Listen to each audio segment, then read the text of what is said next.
صدق الله العظيم. وقد قال رسول الله صلى الله عليه وسلم: يوشك الأمم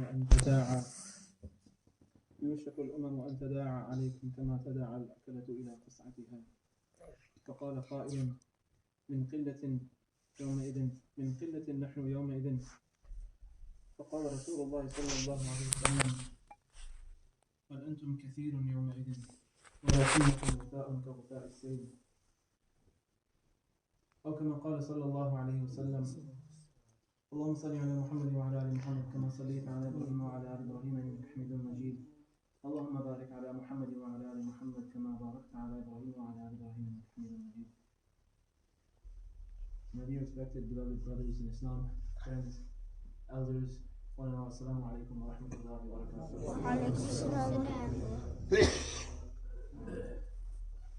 I feel very happy to meet all of you.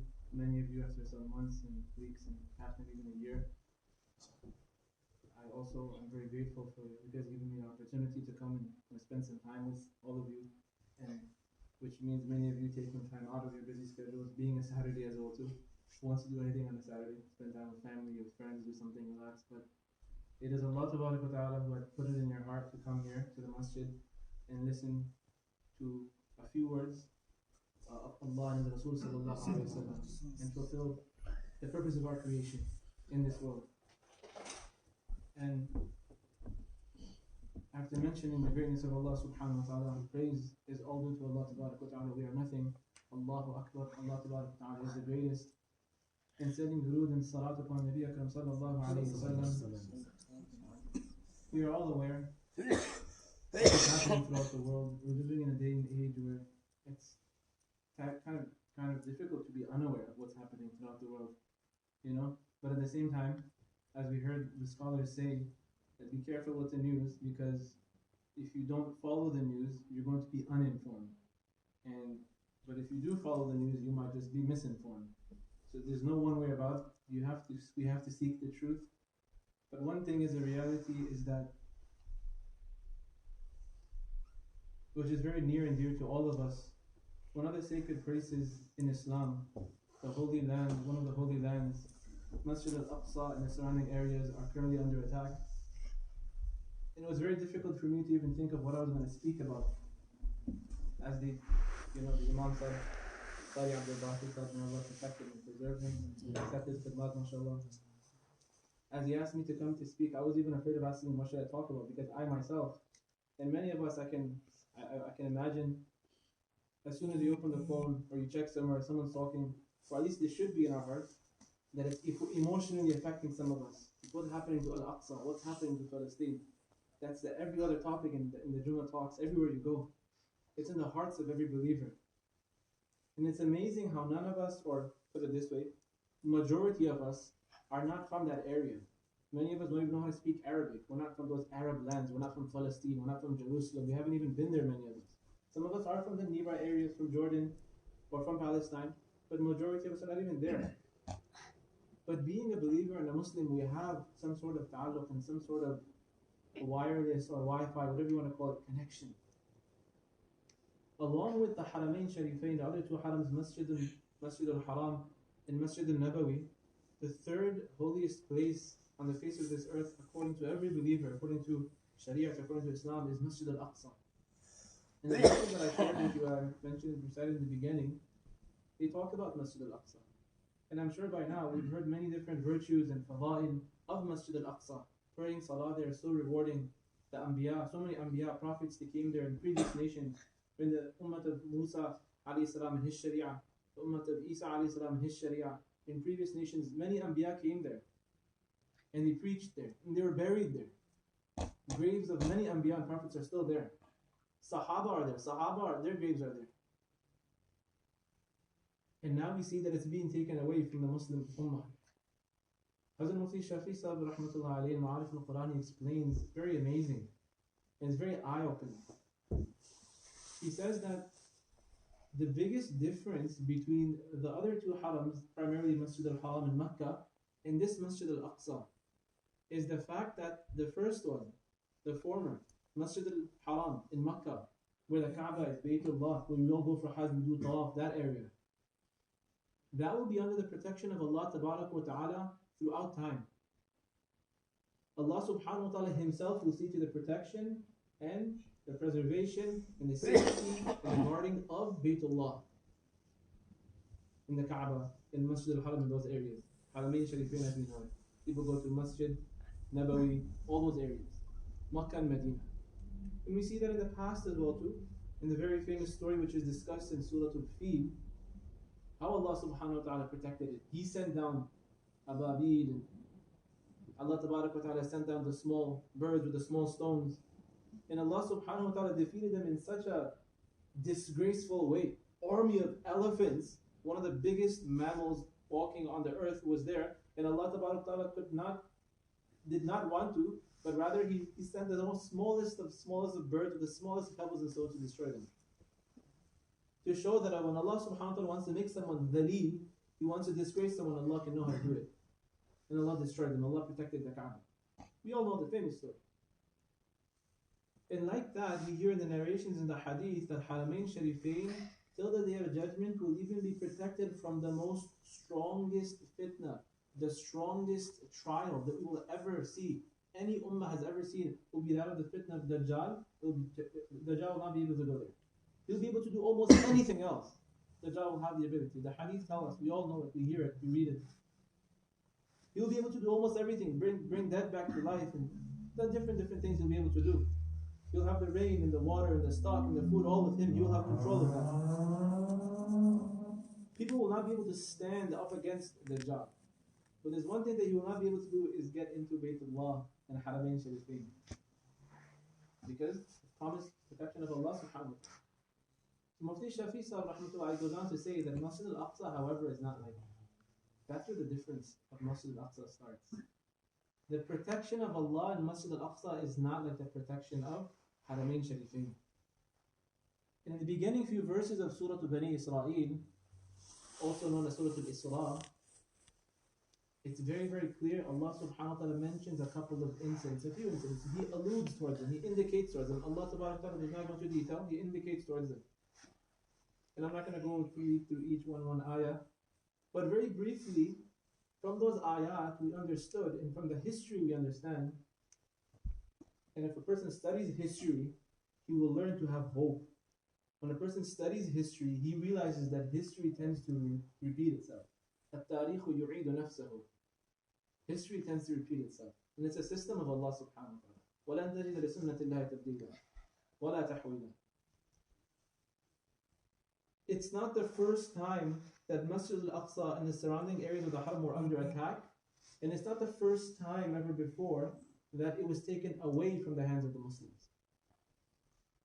If we look back into the time of Musa alayhi salam and his followers of the Bani Israel, in these few verses, the first beginning few verses of Bani Israel, Allah Ta'ala mentions that, O Bani Israel, Allah is addressing the Bani Israel, the followers of Musa alayhi salam and the followers of Isa alayhi salam, that when the Babylonian army, when it was led by Nebuchadnezzar, known as Bukht al-Nasr, and they overtook the Masjid al-Aqsa area and the Haram Sharif, from the people and the followers and the Ummah of Musa alayhi salatu wasalam. This was approximately in 586 BC, well before the time of Isa alayhi salatu wasalam. And there was a few other occupations as well too. You fast forward a few hundred years, we're keeping it brief. During the nubuwwat and the prophethood of Isa alayhi salatu wasalam, as a matter of fact, in the year 70, after 70 years of his also nubuwwat and his death, the Roman occupation took place. They took over the whole area. And towards the ayat as they go along, Allah Ta'ala mentions, in ahsantum ahsantum li anfusikum. That, oh people, if you do good, you're doing good for yourselves. And Allah subhanahu wa ta'ala mentions a very amazing sentence. He says, in udtum udna. If you return to doing wrong, disobeying the Shariat of Musa alayhi salam, O Bani Israel, disobeying the Shariat of Isa alayhi salam, O Bani Israel, we will also return as well to it. Meaning, Masjid al-Aqsa will be taken away from it. So Mufti Shafi Sahib rahmatullah explains that while Masjid al-Haram in Makkah and Medina is protected by Allah, Masjid Masjid al-Aqsa in Palestine, in that area, will be the reflection of the a'mal of the ummah throughout the world. ظهر الفساد في البر والبحر بما كسبت أيدي الناس. All corruption we see throughout the world is due to our rotten actions. It's easy to point towards governments. It's easy to point towards countries and superpowers and ethnicities. And this is not a battle of Jews versus Palestinians, Arabs or non-Arabs, this country and that country. This is a battle that started long before between Shaitan and Adam alayhi salam, and the whole progeny is going to continue. This is just one of the phases. This is just like the semi-finals. We're getting there. Or the quarterfinals. We're getting there. This is just something else that had to happen. Nabi sallallahu alayhi wa sallam foretold this. Thawban radiallahu anhu, he narrates a hadith which I narrated, I mentioned, I recited before you, I related before you, the hadith of, I believe it comes in Sunan of Abu Dawood, rahimahullah. Nabi sallallahu alayhi wa sallam said, يُوشَكُ الْأُمَمُ أَن تَدَاعَ عَلَيْكُمْ كَمَا تَدَاعَ الْأَكَلَةُ إِلَى قَصْعَتِهَا. That a time will very possibly come that the different nations around you, they will gather around you. Just like how people gather around a plate of food to eat from it. Everyone will gather around in all different corners. Everyone's going to take one bite, And that plate is just there for the taking. No one's going to stop them. No one can stop them. They're all like munching, devouring the plate. Similarly, the different nations will gather around you, gather around the Muslims, and they will take one morsel. And no one will be able to say or do anything. That time is here. Just imagine. We're living in such a time and day and age where there are approximately, 8 billion people throughout the world, the population? And as they say, approximately 2 billion plus, even more than 2 billion are Muslims. So what does that mean? 8 billion population, 2 billion Muslims. Every 4 people on the face of the earth, one of them is going to be a Muslim. Every 4 people, one of them is going to be a Muslim. That's a lot of Muslims. That's a lot of Muslims. The Muslim Ummah, the Haram is being taken away, the Muslims are being attacked, and no one is doing anything. No one is changing. يُوشَكُ الْأُمَمُ أَن تَدَاعَ عَلَيْكُمْ كَمَا تَدَاعَ الْأَكَلَةُ إِلَى قَصْعَتِهَا. Immediately, the Sahaba hearing this, they were shocked, they were scared. So immediately their minds went to the apparent means. Normally our minds go there as well to the فَقَالَ قَائِلًا وَمِنْ قِلَّةٍ نَحْنُ يَوْمَئِذٍ. They asked, is it because due to our lack of numbers on that day? Nabi Sallallahu Alaihi Wasallam said, بَلْ أَنْتُمْ يَوْمَئِذٍ كَثِيرٌ. It will be great in number. We are in the billions right now. وَلَكِنَّكُمْ غُثَاءٌ كَغُثَاءِ السَّيْلِ. But you'll be like the scum of the sea. You'll be lowly people. In other words, your good deeds, your iman, all of these things will not be in order. And Nabi Sallallahu Alaihi Wasallam explained that what is going to happen at that time as well too, what is supposed to happen at such a time? What are we supposed to be doing? Because everyone is saying, what is the way out? What are we supposed to do? What are we supposed to do? Muslim blood, human blood, Muslim blood is being shed. And we are just sitting here. I'm living my life. I'm not making any changes well too. The hadith goes on to tell us, anyone knows the hadith that goes on to say next to the hadith? Everyone knows the hadith?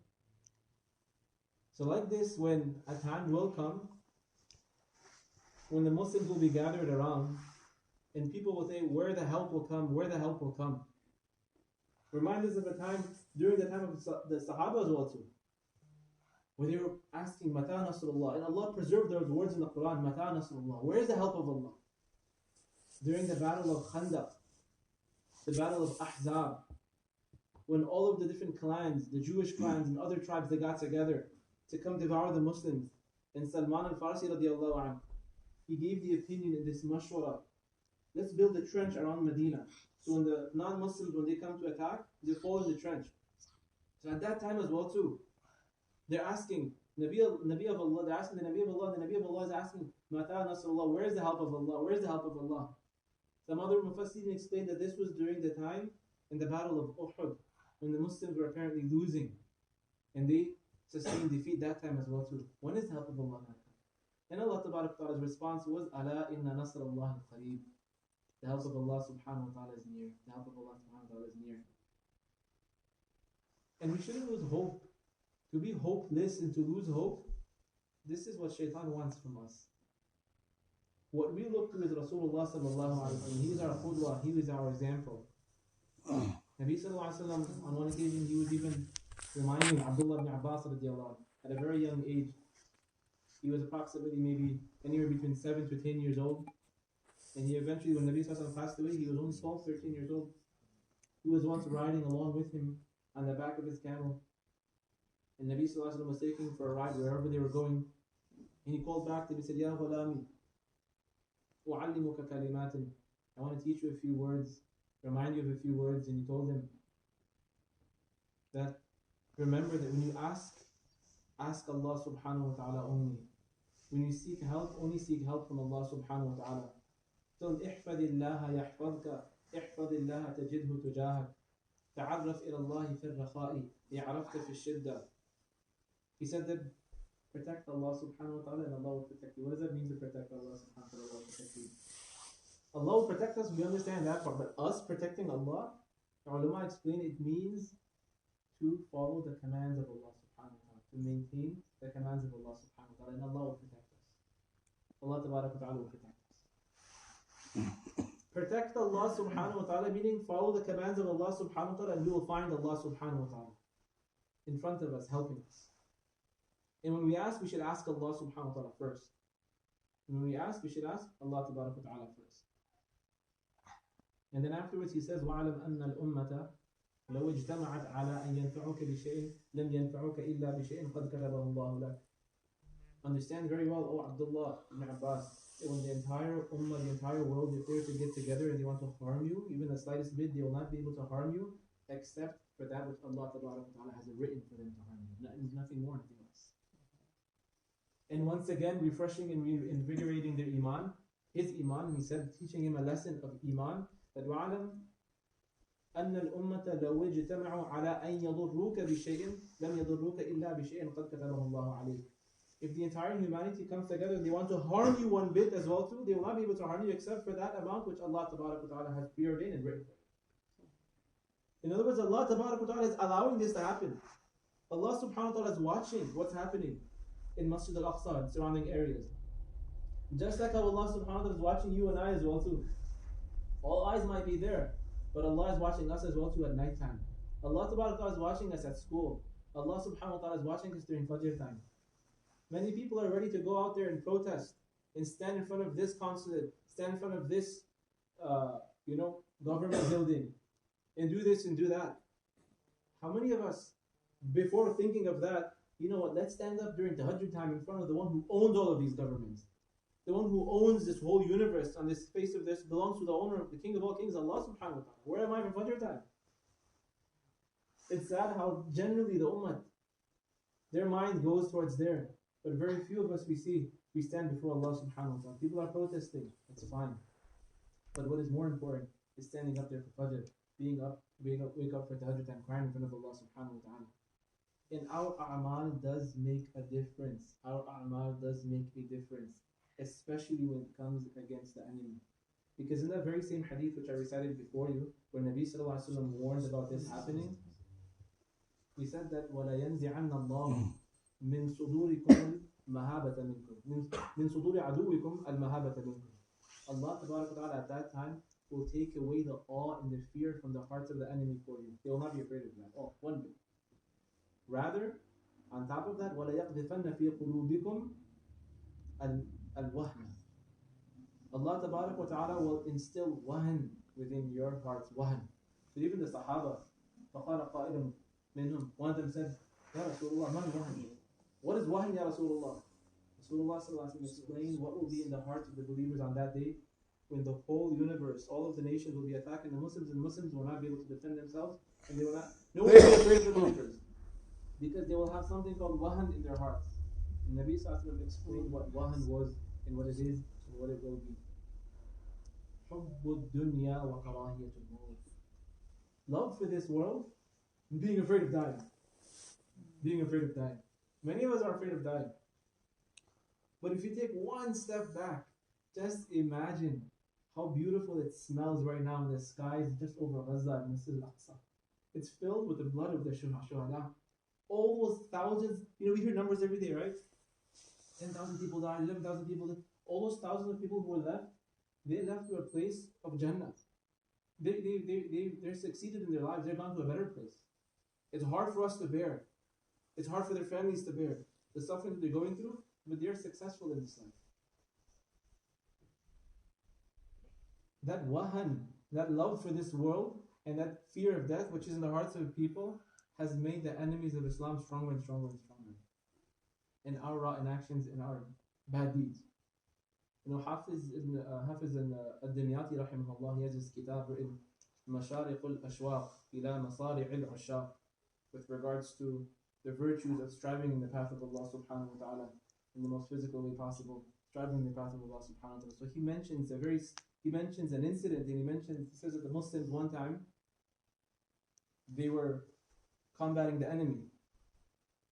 And they noticed that they were struggling, they were not able to combat, they were not able to break through, or they were not able to gain victory. And so their leaders at the time, they told them, they said, let's look around and see and ponder, ask the others to reflect and do a little bit of introspection, look inside, what sins did we commit? And they thought to themselves that we're not really committing any major sin that we can think of. So they thought that, okay, fine.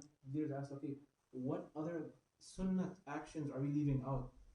What practices of Nabi Sallallahu Alaihi Wasallam are we left out this morning? Think every day from the morning. And they realized, some of them realized that, you know what? We didn't do miswak. And this is not a joke. I quoted you the quote, whenever you go back and check there. There's a story. Because I always connect something always back to miswak. I got miswak for you.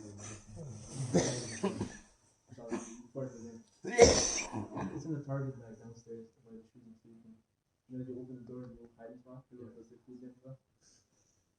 So he said we didn't do miswak.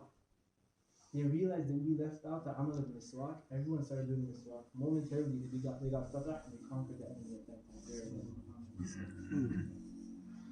Now, I'm not belittling. You see, you need to have both. You need to have good a'mal. You need to have good a'mal at the same time. You need people to stand there in the forefront. We are not there right now, are we? What can we physically do? Start beating the walls up?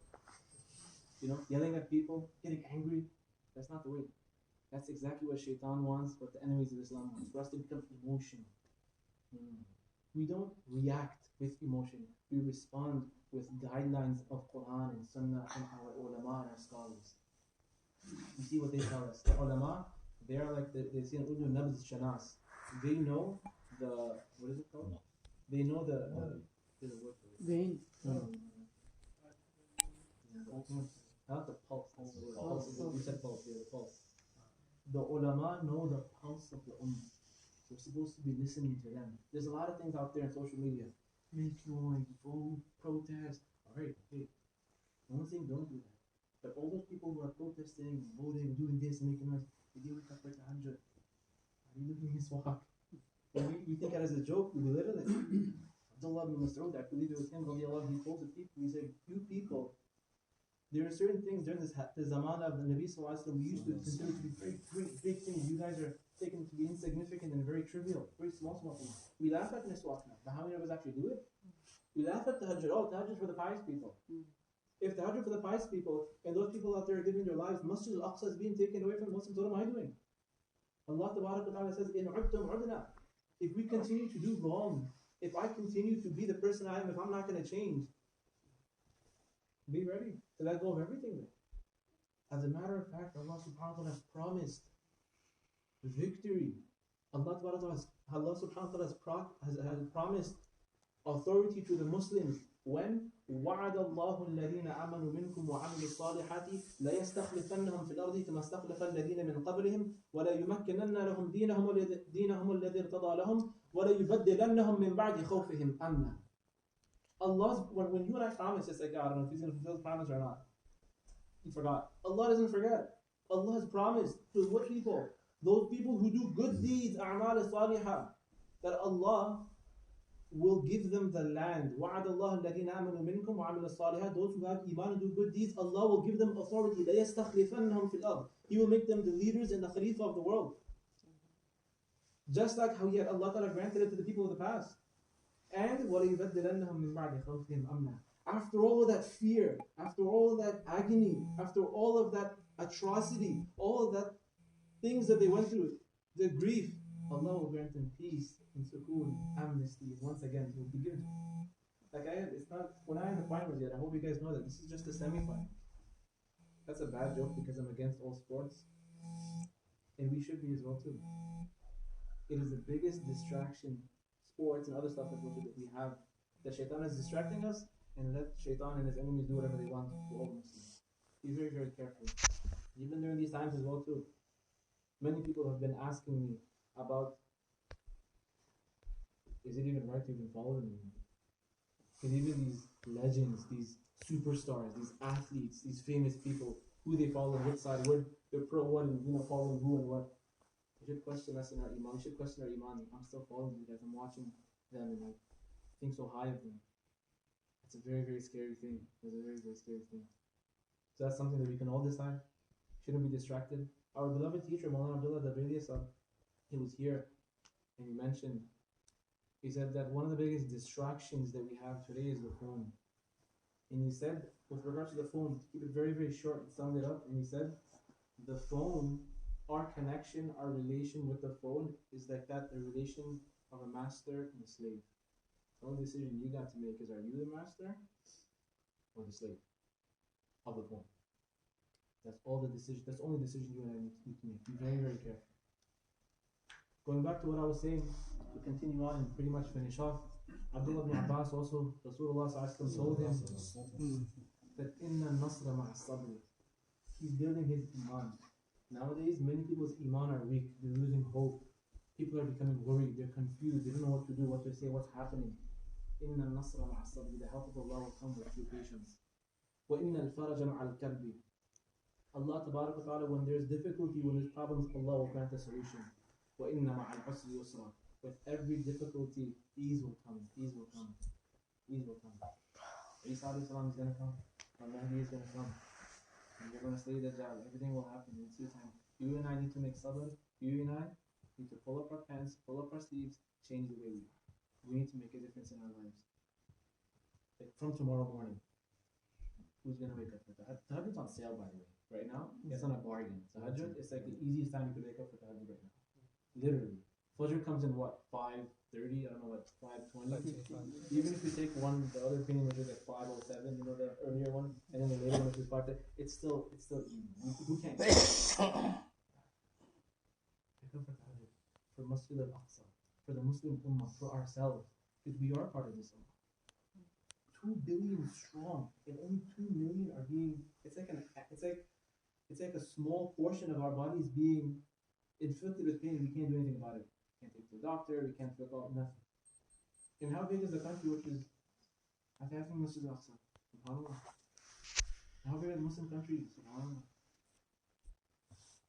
So like this, A'mal will bring about a difference. You and I need to let go of our rotten actions. We all know our rotten deeds.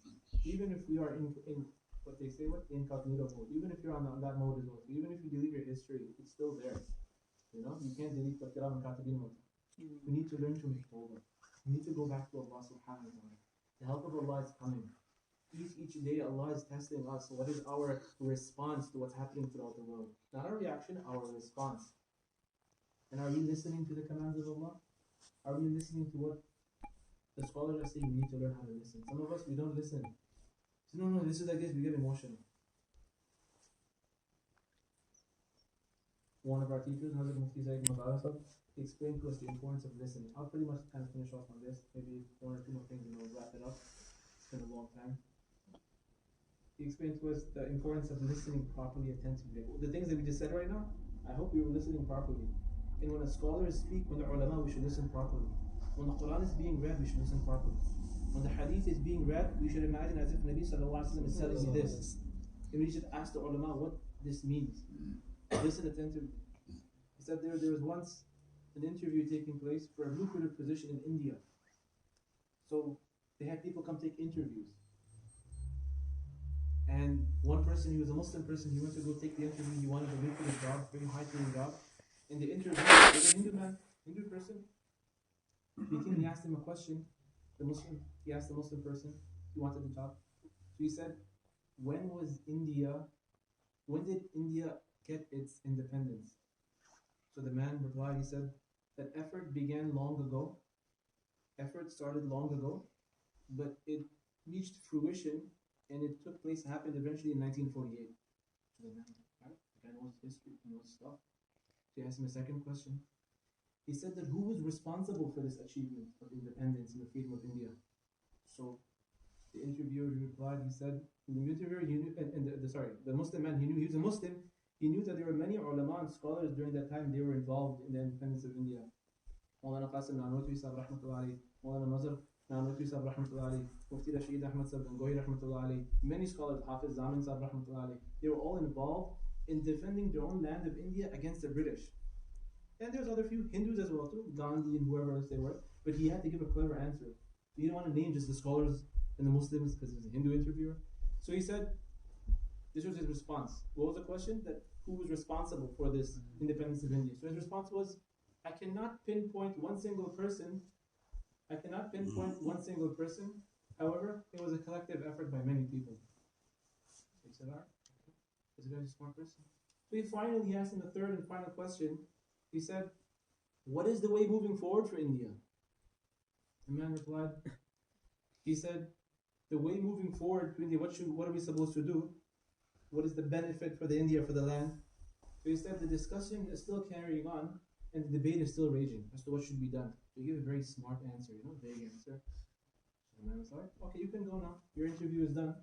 We would like to call the next person. But he warned him. He warned the Muslim man. He said, when you go, call the next person in line. Do not tell him the question. You cannot share the questions with him. So he said, okay. In this, every student would understand this. They would pick on the words of the teacher. So he said, wait, I should not share the questions. He did not say I should not share the answers with him. So he shared the answers with him. So he told him all the answers. What were the answers? That effort started long ago. It took fruition and eventually took place in 1948. And the second answer was that I cannot pinpoint one single person, but it was a collective effort. And number three, the discussion is still continuing and the debate is still raging on. So when this other person came in line, and the Hindu interviewer, he decided to, change the questions about a little bit. He said, how old are you? And he said, when were you born? He said, when were you born? He said, effort started long ago. Eventually it reached fruition, and it took place in 1948.